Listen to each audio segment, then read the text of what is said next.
Let's say you're 35 now and you don't change your job. Well, you'll be 40 so fast you can't even believe it. It'll just happen. Like, it'll take 5 years, but it happens overnight in the same way. And if you haven't changed, then you'll be the same except worse. So that's the alternative.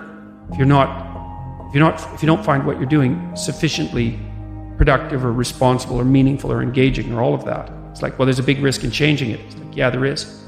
Compare yourself to who you were yesterday and not to who someone else is today. It's the same basic idea, right? Is that you have to get your markers for success right, because otherwise you can end up in the situation you described, which is that, like, there's always people out there who are doing far better than you on pretty much anything you want to imagine. And if all you're doing is seeing yourself in their reflected light, let's say, then it's going to be pretty damn dismal.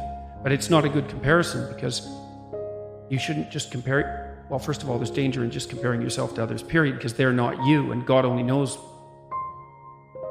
what struggles they had to undertake to get to where they were, or what burdens they're currently carrying that you're not aware of. You just don't know any of that. Whatever you're doing right now has all sorts of risks. You're just blind to them because you've habituated to them. They've become invisible. You can't wait around to make things better on the assumption that what you're doing already is without risk.